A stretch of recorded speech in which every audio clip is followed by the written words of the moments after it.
Aujourd'hui, je pense que c'est une opportunité extrêmement intéressante pour discuter d'un point qui est tout à fait fondamental. Et on l'a vu dans la conférence précédente de l'OR, il est important justement de traiter ça en toute objectivité et peut-être de revenir aux fondamentaux. Et c'est un petit peu ce que je vais faire, c'est de voir d'où on vient et où on va.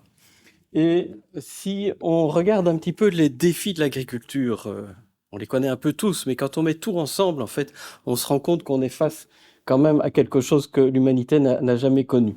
La première chose, si je prends la croissance de la population mondiale, je suis plutôt jeune. Quand je suis né, nous étions 3 milliards d'êtres humains sur Terre. On va bientôt être 9 milliards. Ça veut dire que du temps de ma seule vie, la population humaine a été multipliée par 3.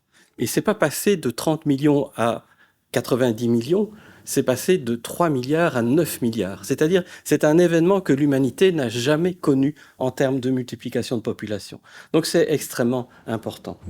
Et un autre élément qui est fondamental là-dedans, c'est qu'une grande partie, plus de 70% de la population, va être urbaine, va vivre en ville, ce qui, en termes de production agricole, a aussi des conséquences extrêmement importantes.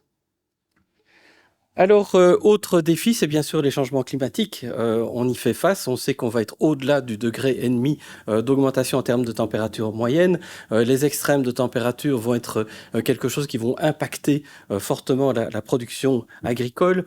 Les alternances de périodes humides et de périodes sèches de plus en plus longues, les inondations, les modifications de saisonnalité, tout ça sont des défis auxquels l'agriculture va devoir faire face.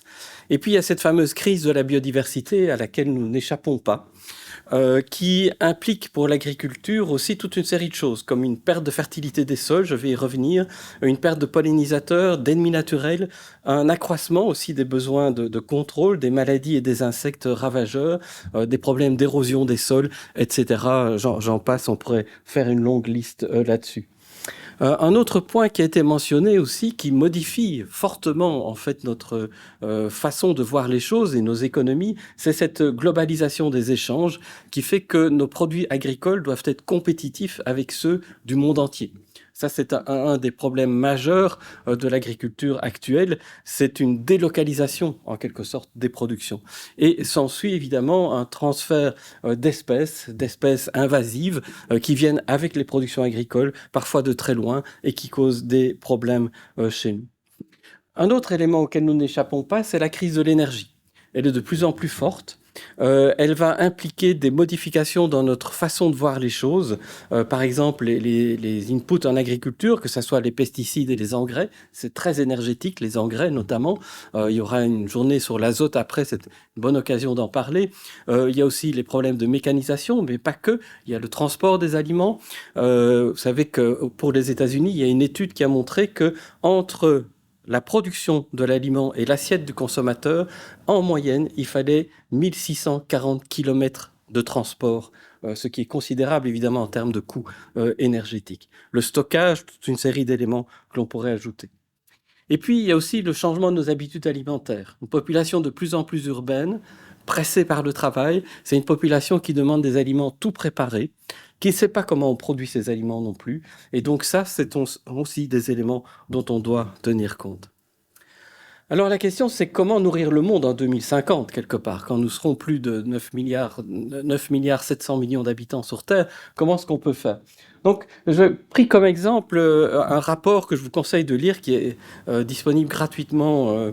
C'est publié par la FAO, la Food and Agriculture Organization, chaque année, sur comment nourrir le monde, sur la sécurité alimentaire. Et dans ce rapport, on découvre toute une série de chiffres qui sont complètement effrayants. Entre 690 et 783 millions de personnes souffrent de la faim, donc ont vraiment faim au cours de leur vie. Nous, quand on a faim pendant quelques heures, on cherche à manger, on trouve facilement, c'est pas un problème. Mais il y a des gens qui, c'est leur quotidien, en fait, d'avoir faim. C'est un petit peu moins qu'en 2021. En 2021, on a eu un pic de problèmes de malnutrition suite au Covid, évidemment, et aussi aux problèmes de guerre et de transport de céréales. Mais si on regarde ça plus en détail, rien que pour 2022, on voit que 2,4 milliards de personnes n'ont pas eu accès à une alimentation nutritive sans danger pour la santé et de qualité suffisante toute l'année. Et cela induit toute une série de phénomènes. 140 millions d'enfants qui présentent un retard de croissance, 45 millions qui souffrent d'émaciation, donc qui sont trop maigres, 37 millions par contre qui sont en surpoids à cause d'une mauvaise qualité alimentaire. Et ce qui est intéressant à propos de ce phénomène d'urbanisation, c'est que, et ce qui est paradoxal, c'est que l'insécurité alimentaire est beaucoup plus forte en milieu rural qu'en milieu urbain. Je vais y revenir. Et on sait que, en fait, 75% des problèmes d'alimentation sont liés à des populations rurales de pays particulièrement pauvres, qui normalement, en fait, sont les personnes qui produisent la nourriture. Donc, si on analyse un peu les causes de l'insécurité alimentaire, eh bien, la FAO, qui est une émanation de l'ONU, donc c'est un organisme qu'on peut considérer comme tout à fait objectif, indique que c'est un effet cumulé des conflits, de la variabilité du climat, des phénomènes météorologiques extrêmes, du manque de ressources, des difficultés économiques et de l'instabilité sociale et politique, et pas d'un manque de production. Donc ça, c'est un point aussi qui est essentiel.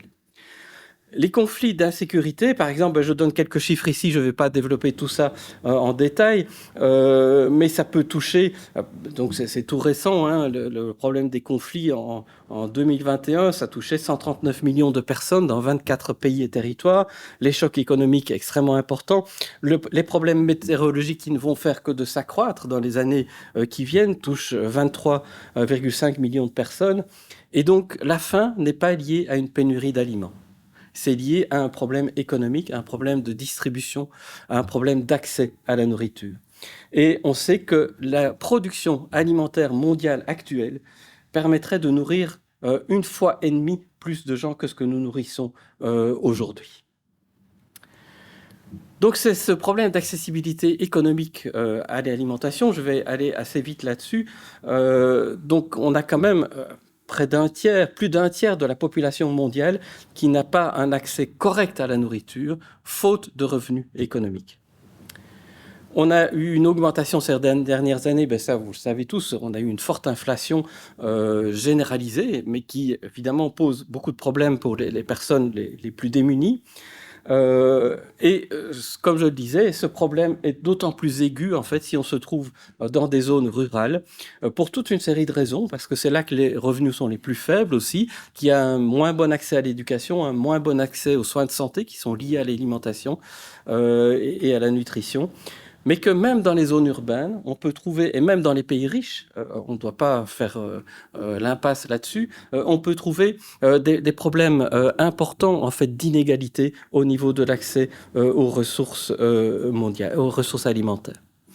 Alors il y a une aide importante du secteur public qui n'est pas toujours bien ciblée, qui est souvent ciblée pour maintenir des prix, mais qui est aussi une aide directe au monde agricole, qui est quand même important. On parle d'un soutien global de 630 milliards de dollars par an, et dont à peu près 70% en fait sont apportés directement aux agriculteurs sous différentes formes et correspondent à 13% de la valeur de la production.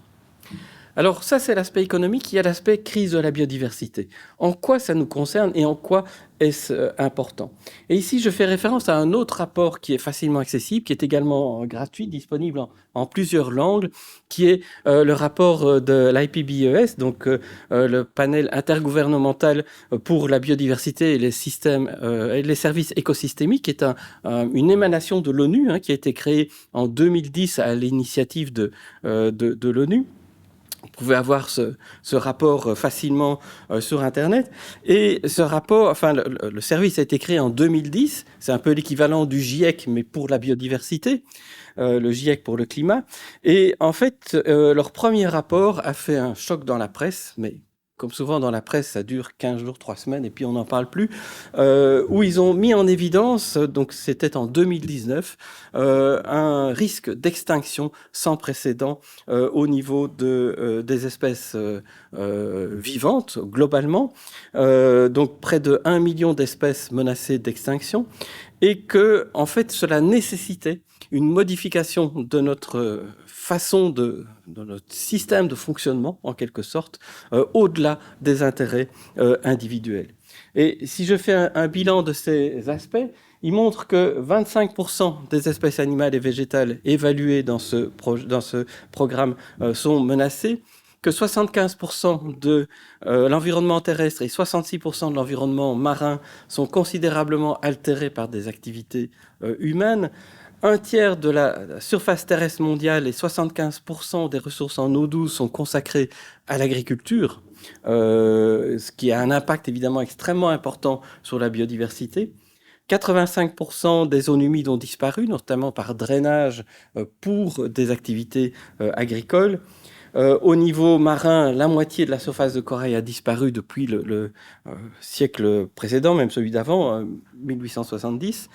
32 millions d'hectares de forêts primaires disparus en moins de 10 ans, des chiffres entre 2010 et 2015, donc c'est extrêmement récent. Et la dégradation des sols, et je vais revenir là-dessus, a réduit la productivité agricole de 23% au niveau de la surface terrestre mondiale. Et puis, il y a cette fameuse perte de pollinisateurs qui est aussi évaluée à des chiffres qui font tourner la tête. On ne se représente pas du tout ce que ça peut représenter. Enfin, moi, je suis incapable. 577 milliards de dollars. Je ne vois pas ce que ça veut dire comme chiffre. C'est bien au-delà de ce que je pourrais jamais voir durant toute ma vie. Donc, un élément essentiel de ce rapport, c'est qu'il montre que la surexploitation de certains services écosystémiques compromet ces services à moyen terme. Et qu'est-ce qu'il veut dire par là? Eh bien, c'est si on prend la production agricole. Elle correspond à 2600 milliards de dollars en 2016. Elle a été multipliée par 3 depuis les années 70. Même chose pour la récolte de bois brut qui a augmenté de 45%. Donc ça correspond à un certain nombre d'emplois, donc c'est évidemment important. C'est une activité économique qui est absolument essentielle. L'agriculture, c'est absolument essentiel parce qu'on a besoin de manger tous les jours, donc on est bien d'accord là-dessus. C'est donc un accroissement des services produits par les écosystèmes, l'écosystème global agricole quelque part, mais, disent-ils, dans le même temps, on observe cette fameuse dégradation des terres qui réduit la productivité de 23%, ce qui est extrêmement inquiétant. Rappelez-vous la croissance de la population mondiale. À un moment donné, ces deux courbes vont se toucher. La réduction des pollinisateurs, qui est un exemple qu'on met souvent en évidence, mais dont nous avons besoin pour toute une série d'éléments. Alors, à peu près à la même époque, il y a eu un autre rapport qui a été publié, qui est d'une organisation que vous connaissez sans doute, le WWF, qui est en réalité un rapport qui a été réalisé par la Société zoologique de Londres, qui est ce qu'on appelle une méta-analyse, donc une analyse globale de toute une série de publications scientifiques réalisées depuis très longtemps. En fait, ça remonte aux années 70 jusqu'à 2016. Ils ont suivi plus de 20 000 populations animales appartenant à plus de 4 000 espèces de mammifères, d'oiseaux, de reptiles et d'amphibiens, de poissons. Il n'y a pas d'insectes là-dedans, malheureusement. Et ce qu'ils observent, en fait, c'est un déclin de 68% de l'abondance dans ces populations. Voilà ce que ça donne. Alors, il y a des populations qui augmentent, donc toutes les populations qui suivent ne sont pas concernées par cela, mais la majorité diminue. Et bien sûr, il y a des espèces emblématiques, comme l'orang-outan, le rhinocéros blanc, des choses comme ça, où on a une diminution des populations, mais pas que. Il y a aussi des espèces extrêmement communes, comme le moineau domestique, par exemple, où on ne s'attendrait pas, en fait, à une diminution forte de leur population. Et donc, pour eux, ça a des conséquences en termes de fonctionnement même des services écosystémiques de la Terre et la résilience de la biosphère. Et on sait que la biodiversité joue un rôle essentiel. Et que ça soit en termes de production de matière organique, toute la matière organique sur Terre est produite par du vivant. La circulation des éléments minéraux, j'ai mis l'azote, le phosphore et le potassium, puisque ce sont des éléments qui sont essentiels en agriculture, la régulation des pluies, des climats, la fertilité des sols, etc. Elle assure en fait le fonctionnement de la Terre et sa résilience. Et ça, parfois, on l'oublie, on met en jeu des intérêts économiques par rapport à l'intérêt global de la population. Toute notre alimentation provient de la biodiversité. C'est quelque chose que je dis souvent à mes étudiants. Ça paraît tellement évident, et pourtant, en fait, quand on entend ce que ça veut dire, eh bien, on se rend compte que oui, il y a quelque chose de extrêmement important là. Sur vous, vous avez certainement du coton, de la laine ou d'autres fibres qui proviennent également de la biodiversité. Vous avez devant vous du papier, c'est de la biodiversité. Les médicaments, en fait. Plus de 50% de nos médicaments sont d'origine naturelle ou inspirée. Pensez juste à la pénicilline, aux antibiotiques. Qu'est-ce que nous ferions sans antibiotiques? Probablement que, eh bien, un certain d'entre nous, y compris moi, j'ai eu une maladie nosocomiale il y a pas mal d'années. Sans antibiotiques, je ne serais pas là aujourd'hui pour vous parler. Donc, maintenir la biodiversité est une condition essentielle pour l'humanité. Alors, un petit mot sur les insectes qui ne sont peu abordés, en fait. C'est que très récemment, qu'on a montré qu'il y avait une diminution des populations d'insectes qui est parfois extrêmement inquiétante. Hein. Si vous regardez, par exemple, pour les coléoptères, c'est les bâtons rouges, sans allusion à bâton rouge, bien entendu. Vous avez 60% de diminution des populations de coléoptères sur Terre. Donc, ce sont aussi des analyses, ça a été publié dans la revue Science, donc c'est quand même pas rien. Les orthoptères, c'est pratiquement 100% des populations suivies d'orthoptères, donc les sauterelles, les criquets, etc., qui sont menacées sur Terre. Et on peut retrouver des chiffres pour les papillons, les libellules, etc. Et voilà, ça c'est une idée de la diminution aussi globale en biomasse hein, sur une trentaine d'années. Je vais revenir tout de suite là-dessus. On observe une diminution et qu'elle soit saisonnière, qu'elle soit globale d'année en année. Et encore quelques éléments d'autres publications que je vous invite à aller voir, c'est intéressant en termes de taux annuel de déclin des populations. 2% chaque année, en fait, ça veut dire que ça va très vite. Hein, en termes de déclin sur de nombreuses années. Et quelles sont les causes de ça? Eh bien, une publication aussi de 2019 montre qu'il y a des causes multiples, bien entendu, mais que l'agriculture intensive et l'utilisation des pesticides revient quand même à près de 36,5% du déclin global des insectes. Et ça, c'est une étude faite en Allemagne, je ne vais pas revenir là-dessus, mais qui montre aussi que dans des réserves naturelles, donc des zones qui ne sont pas traitées, on observe un déclin de près de 75% sur 27 ans, de 75% sur 27 ans de la biomasse des insectes globalement. Donc les insectes rendent toute une série de services à l'agriculture. Il y a énormément d'organismes qui mangent des insectes. Hein. C'est un peu notre plancton terrestre quelque part. Ça permet la circulation de la matière. Il y a des échanges entre les zones humides et entre l'eau, avec beaucoup d'insectes ont des larves aquatiques, et les zones terrestres. On a ce recyclage de la matière organique, la formation des sols, la circulation des éléments minéraux, l'épuration des eaux, un rôle dans le transport des pollens, mais aussi dans le transport de graines. Ça, parfois, on oublie, mais beaucoup d'insectes, notamment les fourmis, ont un rôle dans le transport des graines et un rôle dans la régulation des populations d'autres insectes, ce qui est aussi un élément essentiel. Ça, c'est les cultures qui sont pollinisées par les insectes notamment. Mais bien sûr, nous savons tous, c'est pour ça que nous sommes là, c'est aussi des ravageurs gourmands. Et les pertes réelles dues aux insectes sont difficiles à estimer.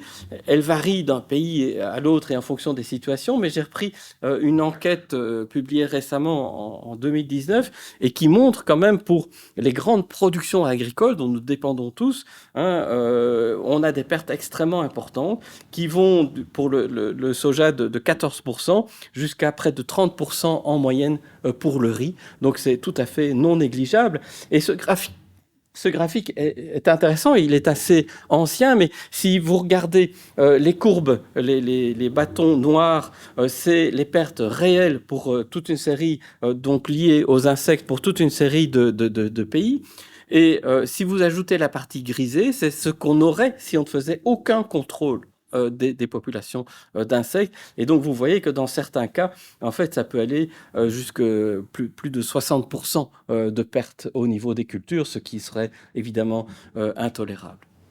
Donc, la question, c'est comment concilier agriculture et biodiversité, puisque la biodiversité, quelque part, on en a autant besoin que de manger, parce que c'est les processus fondamentaux qui rédigent, qui permettent le fonctionnement de notre écosystème. Alors, on en a parlé. Les pesticides ont évidemment une grande efficacité. Ils sont peu coûteux. C'est facile d'application. Ils ont un spectre large. Donc, avec un pesticide, vous pouvez résoudre plusieurs problèmes.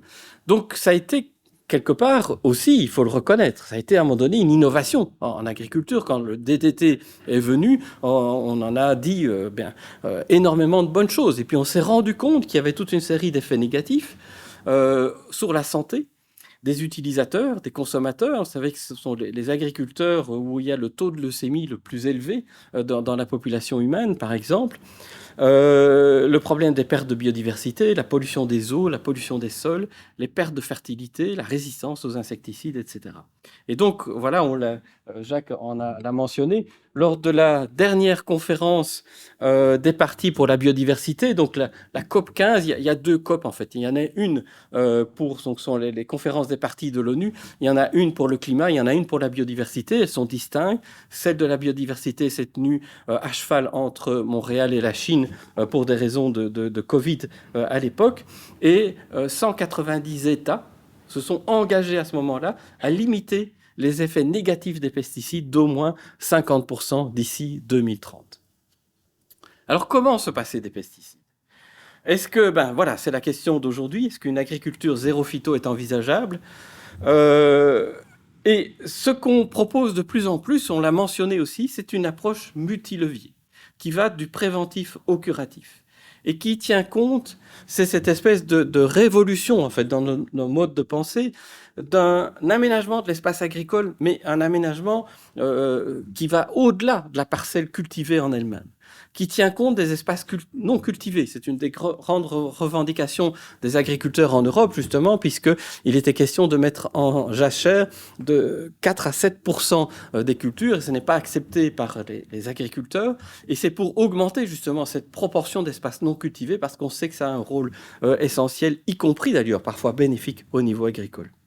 Assurer des rotations longues, installer des bandes fleuries, des haies, utiliser des variétés résistantes, augmenter la diversité génétique dans les cultures. Et ça, j'ai assisté à des expérimentations d'agriculteurs tout à fait géniales. Une agricultrice qui plantait plusieurs variétés de froment, de blé, en même temps dans sa culture, pour faire quelque part de la sélection expérimentale et choisir ainsi celle qui fonctionnait le mieux. Et elle s'est retrouvée en fin de compte avec à peu près 3 variétés qui poussent en fait dans la même parcelle et qu'elle récolte plus ou moins au même moment. Utiliser des variétés résistantes, augmenter la diversité génétique, réduire le travail du sol. Tout ça, ce sont des innovations que l'on doit effectuer. Utiliser des associations de cultures, cette fameuse approche agroécologique aussi, qui tient compte non seulement de la production en elle-même, mais de l'ensemble du processus jusqu'à la transformation, jusqu'au moment où l'aliment arrive dans votre assiette. Et au niveau curatif, trouver des méthodes alternatives. La lutte biologique, les lâchers de parasitoïdes, la lutte physique, les huiles essentielles qui sont de plus en plus utilisées maintenant, les pesticides botaniques, les pesticides microbiologiques, pourquoi pas. Et une toute petite expérience dont je vous parle, c'est un projet européen auquel j'ai eu la chance de participer avec des collègues français de l'INRA, mais aussi des gens du Danemark, de la Suède, d'Espagne, où on a essayé de mettre au point un verger zéro phyto dans cette optique en fait multi-levier. Et donc le problème évidemment de la pomme, du pommier, c'est qu'on a une multitude de ravageurs qui l'attaquent. Il y a de très nombreux traitements insecticides qui sont pratiqués. Et pour concevoir en fait un agroécosystème antiparasitaire, il faut utiliser toute une série de techniques différentes, de moyens d'action différentes. Et je vais passer directement au graphique pour le montrer. C'est-à-dire qu'on peut partir avec des variétés résistantes déjà. Ça veut dire qu'il faut concevoir ça avant d'implanter le verger. Il y a tout l'aspect aménagement agricole au niveau des haies, au niveau de plantes répulsives que l'on peut utiliser, l'installation de nichoirs pour les oiseaux, favoriser la biodiversité, avoir des éléments qui permettent d'éloigner les fourmis, par exemple, qui sont favorables aux pucerons, etc. Et mettre tout ça ensemble dès la conception du verger permet de réduire de façon considérable, sans traitement, l'impact des ravageurs. Et puis, bien sûr, après, on peut ajouter des approches de traitement par l'utilisation d'huiles essentielles localisées ou par des lâchers de parasitoïdes ou des éléments de ce type-là. Et donc, évidemment, ça donne des vergers qui ont une apparence très, très différente. On va rencontrer plusieurs variétés. Celui avec au milieu, vous avez une ligne de romarin. Ça a été une expérience faite par des collègues de l'INRA à Gotteron, qui donne des résultats intéressants et qui donne une structure et donc une façon de travailler aussi pour l'agriculteur qui va être extrêmement différente. Donc, pour conclure, se passer des pesticides est un vrai défi. Ça, nous sommes tous d'accord là-dessus. Il y a une très forte résistance du monde agricole et du monde industriel, et c'est un peu le rôle de la recherche de vaincre cette résistance. Quelque part, nous n'avons pas le choix. Il faut passer à autre chose, il faut passer à un autre type d'innovation. Ça nécessite de penser l'agriculture autrement dans toutes ses composantes et travailler sur le système agroalimentaire en entier. C'est-à-dire, je vous parlais par exemple du transport de l'alimentation. On ne peut plus admettre de transporter cette alimentation sur 1600 km. Il faut au maximum favoriser une agriculture locale. C'est aussi ça, repenser les systèmes de nourriture. Il faut investir dans la recherche. Ben voilà, vous êtes là pour ça aujourd'hui. Et en termes d'innovation, il ne s'agit pas de revenir en arrière quand on ne va pas utiliser des pesticides. Il s'agit d'aller vers d'autres innovations. Implanter des bandes fleuries, c'est comprendre comment fonctionne un écosystème, comment fonctionnent les interactions entre toute une série d'organismes. Et ça, c'est une véritable innovation. C'est d'une complexité qu'on n'imagine pas parfois, et il faut que nous arrivions à maîtriser cette complexité en notre faveur, quelque part. Il faut bien sûr faire un partage d'expérience avec les producteurs. Et voilà, de ma propre expérience, énormément de producteurs, énormément d'agriculteurs innovent au quotidien. Ils expérimentent. Ça fait partie de leur métier. Et nous ne sommes pas assez à l'écoute en tant que chercheurs de ces expérimentations et de ce qu'ils amènent au niveau de leur parcelle. Et ça nécessite aussi un soutien aux producteurs pour une période de transition. Et je vais terminer par... voilà, cette fameuse annonce de Ursula von der Leyen sur la réduction des pesticides, c'est une mauvaise cible. Parce que ce qu'attendent les agriculteurs, c'est pas ça en fait. Ce qu'ils veulent, c'est un maintien de leurs revenus. C'est complètement différent. Et c'est caractéristique. En Belgique, ce que les agriculteurs ont fait, ils ont mis le siège sur les grands distributeurs de nourriture, les grandes sociétés, les supermarchés, etc. Parce que, en fait, la marge qu'ils ont, et parfois le prix auquel on leur achète leur production est inférieur au coût de production. Et c'est là qu'est le vrai défi. Et lorsqu'on aura résolu ce problème-là, nous pourrons aller de l'avant pour proposer un type d'agriculture différent. Voilà, je vous remercie pour votre attention.